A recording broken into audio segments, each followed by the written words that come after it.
तो देखिए, बदले का ऐलान किया गया है, लेकिन सवाल ये उठता है कि क्या इजराइल को रौंदने की ताकत है ईरानी सेना में। रिपोर्ट आपको दिखाते हैं।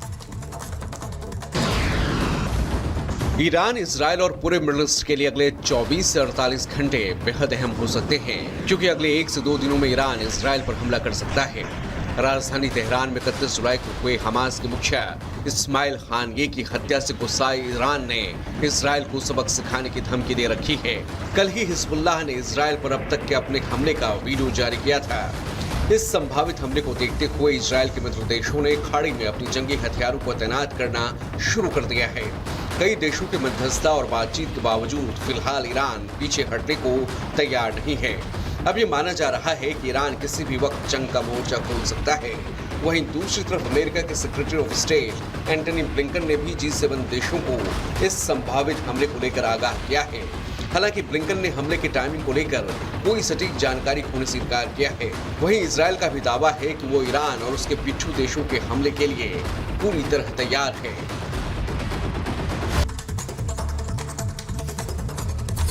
रेसलर विनेश फोगाट ने कुश्ती को कहा अलविदा, एक्स पर पोस्ट शेयर कर दी इस बात की जानकारी। विनेश फोगाट ने एक्स पर पोस्ट कर शेयर किया अलविदा कुश्ती 2001-2024 आप सबकी हमेशा ऋणी रहूंगी मां। विनेश फोगाट को लेकर हरियाणा के सीएम नायब सिंह सैनी ने किया ट्वीट, लिखा विनेश फोगाट का स्वागत एक मेडलिस्ट की तरह ही किया जाएगा। सीएम नायब सिंह सैनी ने लिया एक और फैसला, कहा सिल्वर मेडल जीतने वाले खिलाड़ी को मिलने वाला सम्मान विनेश को भी दिया जाएगा। विनेश फोगाट को लेकर बजरंग पुनिया ने किया ट्वीट, लिखा विनेश आप हारी नहीं, आपको हराया गया है। विनेश फोगाट को लेकर साक्षी मलिक ने किया ट्वीट, लिखा विनेश तुम नहीं हारी, हर वो बेटी हारी है जिनके लिए तुम लड़ी और जीती, देश तुम्हारे साथ है। ओलंपिक में मेडल से चूक गई वेट लिफ्टर, आपको बता दें ट्वीट कर उन्होंने लिखा कि मैंने देश के लिए पदक जीतने की पूरी कोशिश की, मीराबाई चानू ने लिखा और लिखा कि आज मैं चूक गई। बांग्लादेश के नए प्रधानमंत्री बने मोहम्मद यूनुस आज लेंगे पद की शपथ। राष्ट्रपति मोहम्मद शहाबुद्दीन मोहम्मद यूनुस को अंतरिम सरकार के लिए किया उन्होंने नियुक्त, अंतरिम सरकार के आज रात 8 बजे शपथ लेने की संभावना। मोहम्मद यूनुस पेरिस से बांग्लादेश के लिए रवाना हुए, मोहम्मद यूनुस करेंगे अंतरिम सरकार का नेतृत्व। बांग्लादेश से आए लोगों ने रिपब्लिक भारत से की बातचीत, सुनाए वहां के हालात, कहा पूरे देश में डर का माहौल। बांग्लादेश में खतरनाक हुई स्थिति, कई इलाकों में हो रही सशस्त्र डकैतियां, आवासीय कॉलोनी में घरों की सुरक्षा कर रहे हैं स्वयंसेवक। बांग्लादेश में राजनीतिक स्थिति पर अमेरिकी विदेश विभाग का बयान आया सामने, कहा हमने पहले ही बांग्लादेश में अंतरिम सरकार से बातचीत की है। बांग्लादेश की पूर्व प्रधानमंत्री खालिदा जिया ने विशाल रैली को संबोधित किया, खालिदा के लिए ढाका में विशाल रैली का आयोजन किया गया। खालिदा जिया का 2018 के बाद पहला सार्वजनिक भाषण, समर्थकों से संयम बरतने की अपील की। बांग्लादेश की पूर्व प्रधानमंत्री शेख हसीना के बेटे का बयान, कहा अभी भारत नहीं छोड़ेंगी शेख हसीना यूएई या सऊदी जा सकती हैं। भारतीय दूतावास के 190 कर्मचारी बांग्लादेश से वापस लौटे, हसीना की पार्टी से जुड़े 30 नेताओं की हत्या कर दी गई। कांग्रेस नेता मणिशंकर अय्यर का विवादित बयान, कहा भारत में भी बन रहे बांग्लादेश जैसे हालात, चुनावों की निष्पक्षता को लेकर संदेश, पड़ोसी देश से सीख लेकर हों सावधान। शक पैदा हुआ लोगों के मन में बांग्लादेश में कि ये फ्री एंड फेयर इलेक्शन है क्या, वैसे ही शक यहाँ भी आने लगे हैं। वहाँ तो उभर गए हैं लेकिन यहाँ भी वो शुरू हो गए हैं। वक्फ बोर्ड संशोधन बिल को लेकर सियासत हुई तेज, आज लोकसभा में वक्फ बोर्ड संशोधन बिल किया जाएगा पेश। पुराने वक्फ 2014 बिल को राज्यसभा से वापस ले लिया जाएगा, नया वक्फ संशोधन बिल आज दोपहर 1 बजे लोकसभा में पेश किया जाएगा।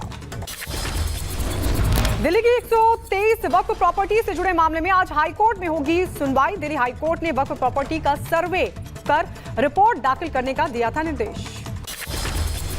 दिल्ली हाईकोर्ट में एक जनहित याचिका दाखिल की गई थी, याचिका में दूसरे धर्मों के साथ भेदभाव का आरोप भी लगाया गया है।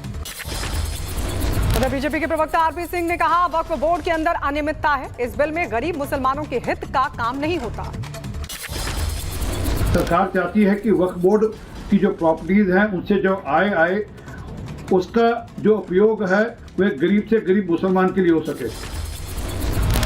महाराष्ट्र के सीएम एकनाथ शिंदे का बड़ा बयान, कहा मैं खुद को समझता हूं कार्यकर्ता, सीएम मतलब कॉमन मैन। पाकिस्तान की मैंगो डिप्लोमेसी एक बार फिर से सुर्खियों में। पाकिस्तानी उच्चायुक्त ने भारत के 7 सांसदों को भेजे आम।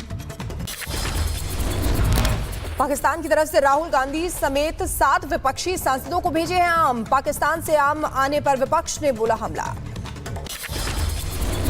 पाकिस्तानी उच्चायुक्त ने 7 विपक्षी सांसदों को भेजे आम। राहुल गांधी, शशि थरूर, कपिल सिब्बल, इकरा चौधरी, मोहिबुल्लाह नदवी, जिया बर्क, अफजल अंसारी को पाकिस्तान से भेजे गए आम।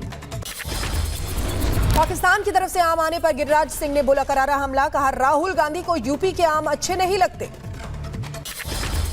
पाकिस्तान के आम के साथ साथ और क्या क्या चीज अच्छे लगते हैं राहुल गांधी बताएं।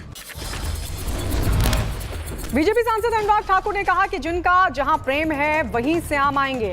राहुल गांधी को पाकिस्तान के आम ज्यादा पसंद आते हैं। देखिए, जिनका प्रेम जहां पर है वहां से आम आएंगे। कुछ लोगों को उत्तर प्रदेश के आम में खोट नजर आता था, उत्तर प्रदेश के आम की मिठास उनको नजर नहीं आती, लेकिन पाकिस्तान के आम उनको कुछ ज्यादा पसंद आ रहे हैं। बीजेपी प्रवक्ता प्रेम शुक्ला ने पाकिस्तान से आम आने पर राहुल गांधी को कटघरे में खड़ा किया, कहा पाकिस्तान से आम आने पर राहुल इतने खुश क्यों हैं, इसका जवाब देना होगा। पाकिस्तान का आम चूसने के लिए राहुल गांधी इतने बेताब क्यों हैं? इतना पाकिस्तान राहुल गांधी से प्रेम क्यों दर्शा रहा है? जो पाकिस्तान भारत के विरोध में पूरी दुनिया में कार्रवाइयां करता है। उधर बीजेपी के नेता मनोज तिवारी ने भी राहुल गांधी को निशाने पर लिया और कहा कि इनको पाकिस्तानी बातें भी अच्छी लगती हैं। पाकिस्तान के आम स्वीकार करने चाहिए क्या? उत्तर प्रदेश के आम अगर आपको स्वीकार नहीं है राहुल जी, तो ये पाकिस्तान के आम भी स्वीकार नहीं होने चाहिए। भारतीय नौसेना का तलवार श्रेणी मिसाइल युद्धपोत INS तापर पहुंचा लंदन, तस्वीरें आई सामने। महाराष्ट्र की भिवंडी में गुजरात ATS का बड़ा ऑपरेशन। MD ड्रग्स बनाने वाली फैक्ट्री का किया भंडाफोड़, करीब 800 करोड़ रुपए की MD ड्रग्स की गई जब्त। कन्नौज में थूक से मसाज करने वाले के सैलून पर चला बुलडोजर, नगर पंचायत और पुलिस प्रशासन ने की कार्रवाई। अवैध जगह पर आरोपी यूसुफ चला रहा था सैलून। मणिपुर में संदिग्ध कुकी उपद्रवियों ने एक ट्रक पर किया जोरदार हमला। 32 लाख रुपए मूल्य के अखबारों को किया गया आग के हवाले। मणिपुर के कांगपोकपी की ये पूरी घटना। कर्नाटक के तुमकुर में पुलिस ने जान जोखिम में डालकर चोर को पकड़ा। चोर को पकड़ने का खौफनाक मंजर CCTV कैमरे में कैद। उत्तर प्रदेश के मेरठ में हॉरर किलिंग का मामला है सामने। प्रेमी के पास जाने की जिद पर अड़ी थी बहन। नाराज भाई ने सरेआम गला दबाकर बहन को उतारा मौत के घाट। पुलिस ने आरोपी को किया गिरफ्तार। यूपी के मऊ में पुलिस को मिली बड़ी कामयाबी। 50,000 इनामी बदमाश को गिरफ्तार किया है। लंबे समय से फरार चल रहा था बदमाश। उत्तर प्रदेश के मुजफ्फरनगर में पुलिस और लुटेरों के बीच हुई मुठभेड़। एनकाउंटर के दौरान 3 लुटेरे हुए गिरफ्तार। यूपी के गोंडा के जिला अस्पताल में मरीज की डॉक्टर और स्टाफ ने की पिटाई। लोहे की रॉड और डंडों से पीटा। उत्तर प्रदेश के बलिया में पुलिस ने अपराधियों के खिलाफ कराई मुनादी। 3 आरोपियों के खिलाफ की गई ये बड़ी कार्रवाई। यूपी के सीतापुर में अवैध अतिक्रमण पर चला बुलडोजर। नाले के ऊपर किए गए अतिक्रमण को हटाया गया। उत्तर प्रदेश के सीतापुर में एंटी करप्शन टीम का बड़ा एक्शन। रिश्वत लेते शिक्षा अधिकारी को किया गया गिरफ्तार। यूपी के गाजियाबाद में पुलिस ने बच्चा चोरी करने वाले गिरोह का पर्दाफाश किया है। गैंग ऑन डिमांड बच्चे की